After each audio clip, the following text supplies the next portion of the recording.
ఈరోజు regional administrator అలాగే PWD గారు, health department, education, municipality and facility department floods water అక్కడ ముంబైలో వాటర్ బాగా పెరుగుతూ ఉంది. సడన్గా 2022లో వచ్చినట్టుగా వచ్చే అవకాశాలు కూడా ఉంటాయి. అందుకని రాబోయే రోజుల్లో ఏ విధమైన వచ్చినా కానీ దానికి కావాల్సిన జనరేటర్స్ కానీ అలాగే శాండ్ బ్యాగ్స్ కానీ ఇంకా గ్రామాల్లోనూ అన్నీ కూడా డ్రైన్స్ అన్నీ కూడా మొత్తం టోటల్గా క్లీనింగ్ లేదు. దానికి ఒక స్పెషల్ డ్రైవ్గా పెట్టాలని చెప్పేసి రెవెన్యూ దాంట్లోంచి తీసుకుని పెట్టాలి. బ్లీచింగ్స్ కానీ అలాగే టౌన్లో ఉండే వాటర్ ఎక్కడైతే స్లూయిస్ ఉన్నాయో ఆ వాటర్ని బెయిల్అవుట్ చేయడానికి మొత్తం ప్రతి ఏరియాలో కూడా పంప్స్ పెట్టమని చెప్పేసి చెప్పడం. అలాగే ఇప్పుడు డెంగ్యూ ఎక్కువగా వస్తుంది. ప్లస్ కొన్ని మన పక్క రాష్ట్రాలు అవి చూస్తుంటే చికెన్ గునియా కూడా ఉన్నది. దీనికి ప్లేట్లెట్స్ మిషన్స్ అన్నీ కూడా మేము ఓల్డేజ్ హోమ్ ద్వారాగా లాస్ట్ ఇయర్ 3 లక్షలు పెట్టి కొనిచ్చున్నాం.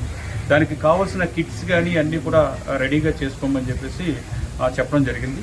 ఇది కాకుండా సిఎస్ఆర్ ఫండ్లోను డెవలప్మెంట్ ఫండ్లోను ఈ ఫ్లడ్స్ అయిన తర్వాత మొన్న నేను ఒక 1 మంత్ బ్యాక్ రివ్యూ తీసుకున్నప్పుడు ఆ వర్క్స్ ఎస్టిమేట్స్ అన్నీ కూడా త్వరలో పంపించే ఈ ఆగస్టులో పనులన్నీ కూడా మొదలు పెట్టాలని చెప్పడం జరిగింది.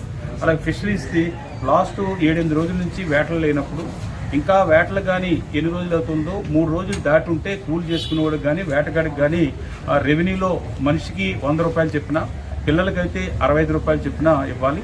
దాంట్లో ఆ ప్రపోజల్ ఒకటి ఇవ్వమని చెప్పేసి చెప్పడం జరిగింది. ఇది కాకుండా హెల్త్ డిపార్ట్మెంట్ నుంచి పాండిచేరి నుంచి ఒక టీం రమ్మని పంపడానికి ఒక లెటర్ది కూడా ఇవాళ అడ్మినిస్ట్రేటర్ గారిని పంపించమని చెప్పేసి చెప్పడం జరిగింది. ఈ విధంగా లాస్ట్ థర్స్డే 3 రోజులు కూడా నేను ముఖ్యమంత్రితోటి అలాగే అధికారులతోటి కూడా పెండింగ్ ఇష్యూస్ అన్నీ కూడా మాట్లాడడం జరిగింది. ఇవన్నీ కూడా తొందరగా మీరు చేస్తూ ఉండండి. మీరు ఈ డ్యూటీలో నెగ్లిజెన్సీగా ఉండడం కానీ పర్వాలేదులే రాదులే అని అనుకోకుండా వస్తుందనుకుని మీరు అందరూ కూడా పనిచేయండి అని చెప్పేసి నేను అధికారులని ఈరోజు కోరడం జరిగింది.